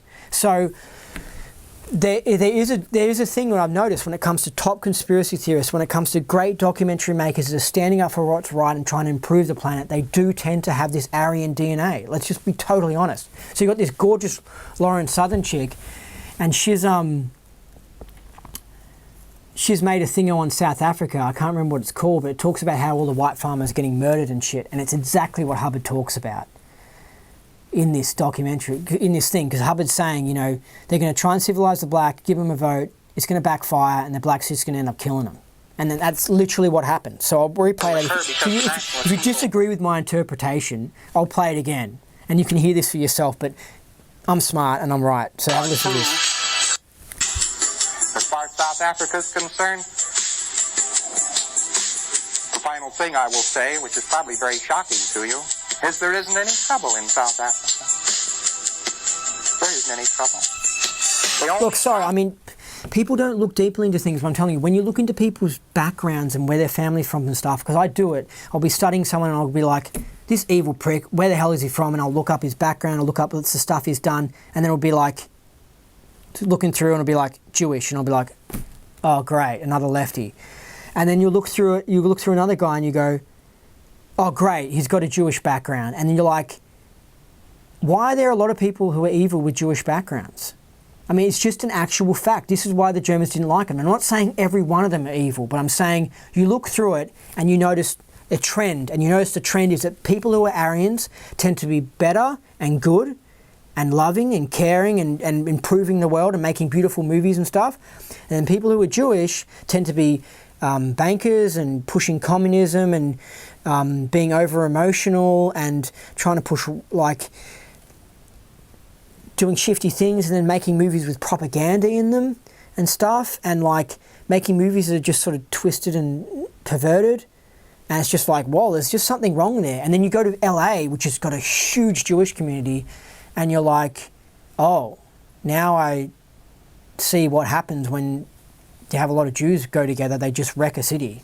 And so I'm sorry to say it. I'm not saying all Jews are bad. I don't know what the ratio is, but I'm saying that it certainly isn't the best DNA, and I understand why the Germans wanted to stop Germans from breeding with these Jews, because they were just like, they're going to corrupt our civilization. Because you have to understand, what were the Germans pushing?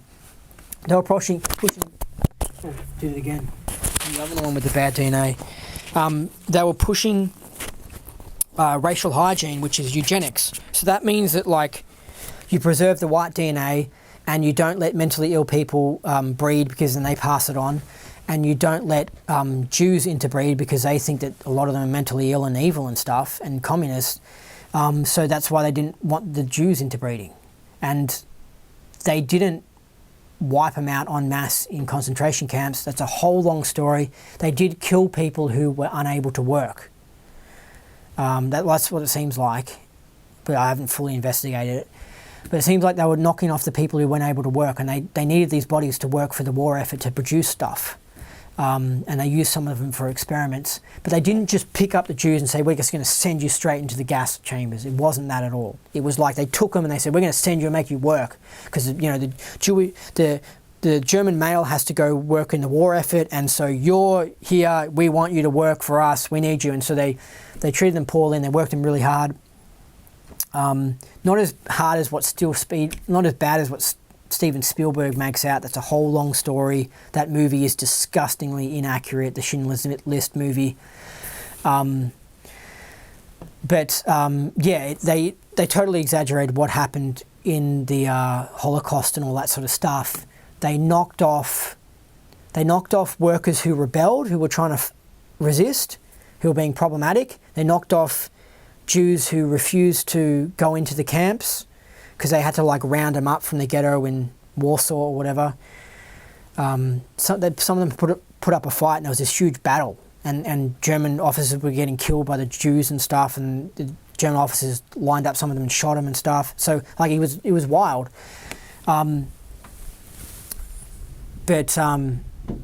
Yeah, it wasn't like the Germans just went in and said, we don't like your DNA, so we're just going to send you all to the gas chambers.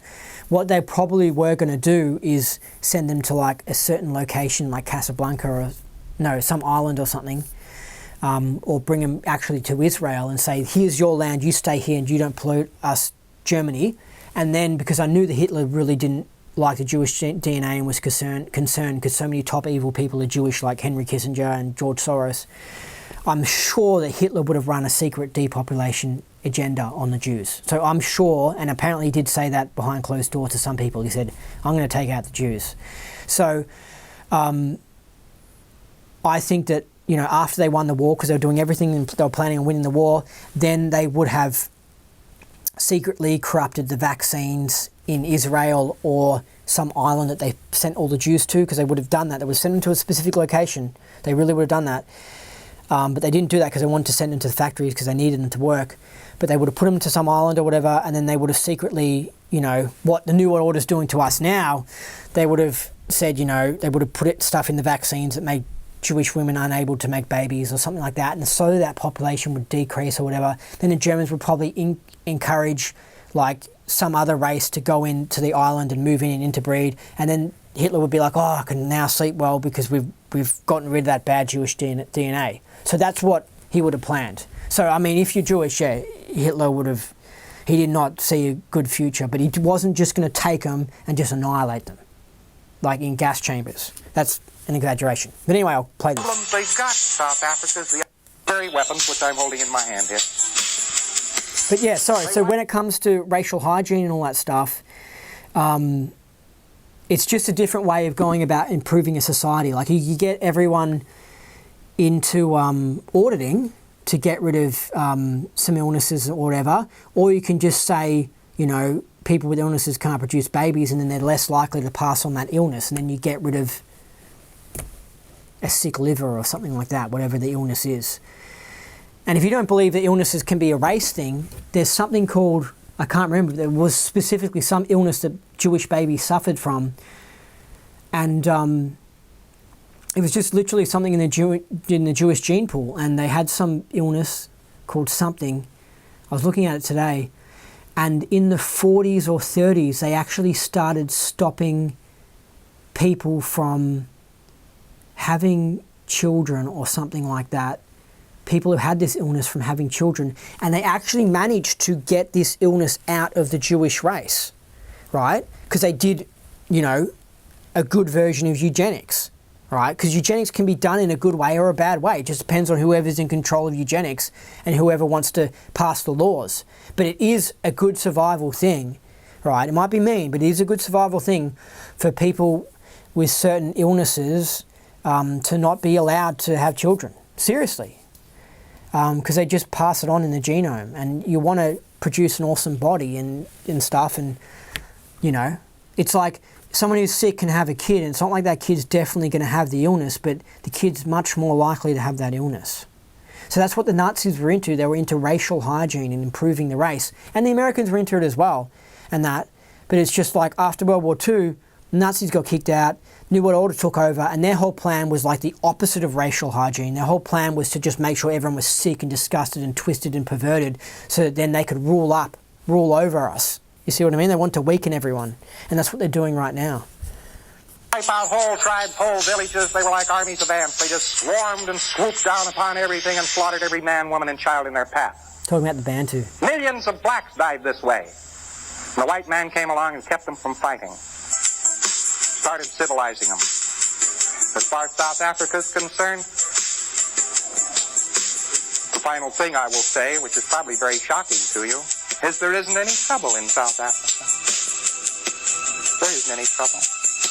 The only problems they've got in South Africa is the idea that they have problems.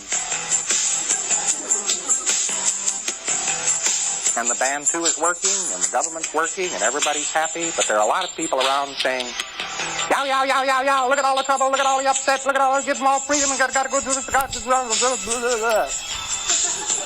this is, I'm not necessarily approving or disapproving of South African policies. It's a matter of sober fact. I believe their policy is slightly dangerous. I believe that they bring the Bantu up to a level of civilization and give him a total vote. I believe they'll fall short of bringing him up to that level that they desire, and will yet give him the vote, and will yet wipe out white civilization in South Africa. I believe that this is a high probability that will occur. But it'll occur because the nationalist people are too kind and too decent, not because they are too rough. Wow, so he's saying that they're not hardcore enough in South Africa. He's saying the whites should be much more hardcore and stricter and not give the blacks a vote. I mean, it's just wild stuff. It's really out there. So Hubbard was against the blacks of South Africa having a vote. He was for the apartheid. And you just have to look at it. What do the mainstream media push? What do the lefties push? What do the globalists push? They push anti-apartheid. They've made us think bad of the apartheid. Whatever they support is evil and wrong. You know, what's good is the opposite. I mean, this world is upside down, man. There's so many things that are wild. But my hat particularly is off to the white South African, because he's been pretty scared from time to time. He's been jarred by lying press in his own country and so forth. Lying press. He's been holding the fort any way he can. And these chaps realize that in Scientology, they have an answer to ability, that a person who can bring control and quietness to his own area is very desirable to have in South Africa, and they recognize that Scientology does this. Thank you very much for coming to the Congress and for being here today. Be sure to appear at the seminar. I will see you at 1 o'clock tomorrow afternoon. Thank you.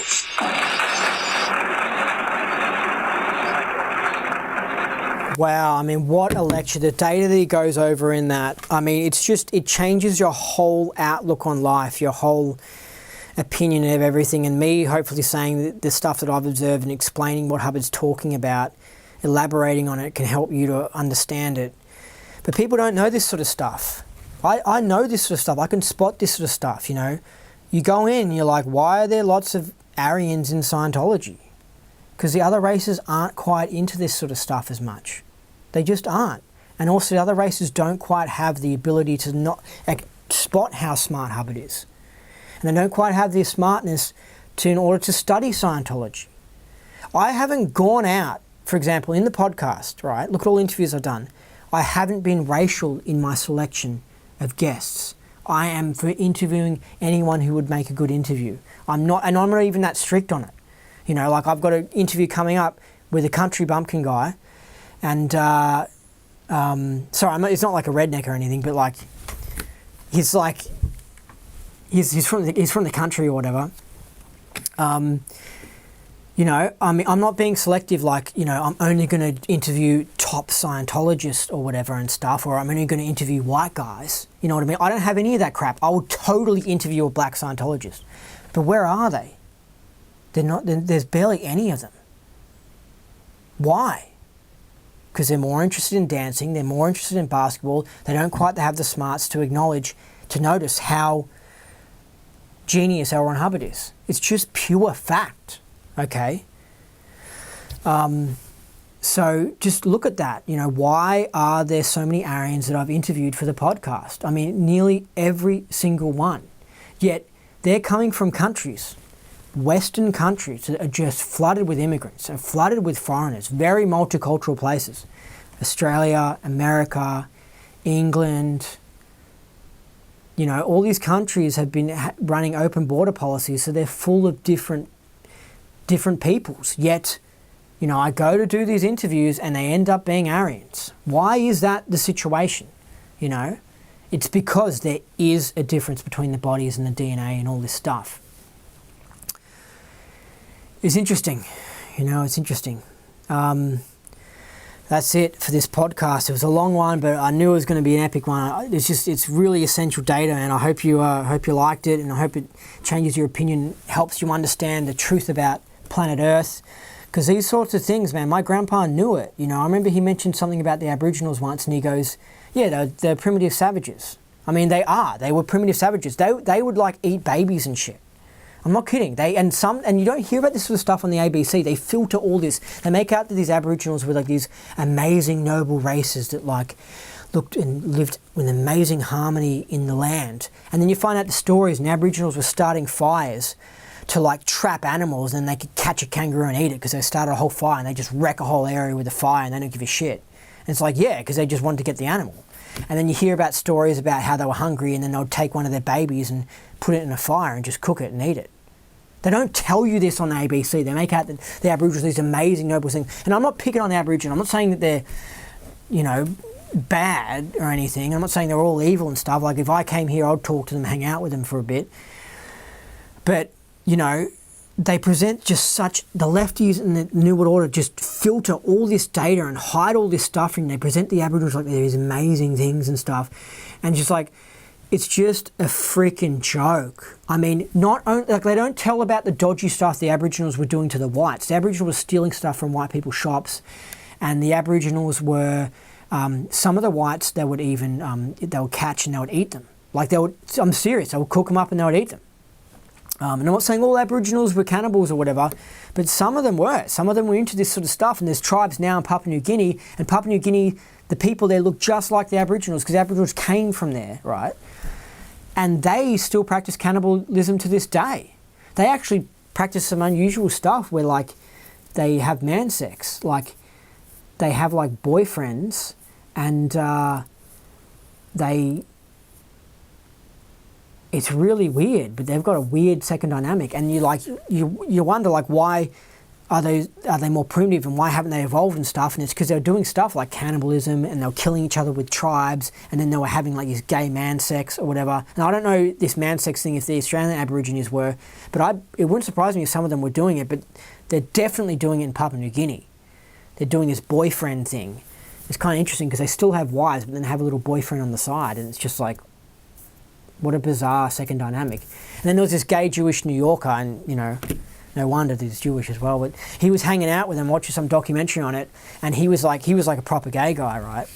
And he was with this Papua New Guinean tribe, and he's like, I've got my Papua New Guinean boyfriend, and he's like, yeah, I'm enjoying it, it's so much fun. And the Papua New Guinea is just like this primitive, it's just like, like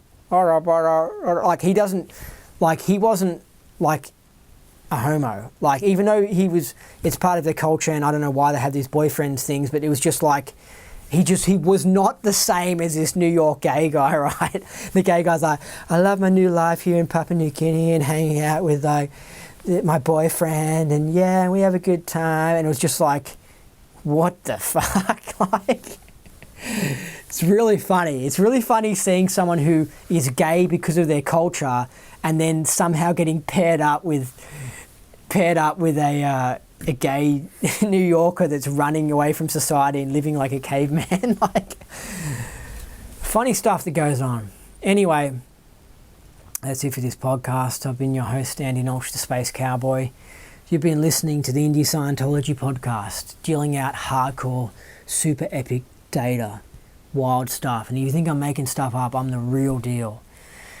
I really am. I'm spot on to the truth, and you wouldn't believe what's happened. Something big has happened in my universe recently that I might tell you about in the future. But it involves me doing something funky. And you would think, oh, they're not really hieroglyphs or whatever. Andy's just a conspiracy theorist. The Egyptians didn't come to Australia, and that was a high school prank. Yeah, like, Andy he's not right about the Egyptian hieroglyphs being near Sydney and Gosford. No. Well, then I post the video I made of my trip to the hieroglyphs, right? Within 24 hours, someone from a government intelligence agency contacts me, right? And I think it's probably going to feed me disinformation. But the thing is that if it was just some silly little prank, if it wasn't a very important site, the government wouldn't be covering it up, and they wouldn't be calling people who put stuff on the internet about it within an hour. I'm spot on to the truth, man. Totally. So I've been your host, Andy Nolch, Space Cowboy. Remember, what you thought was impossible is possible.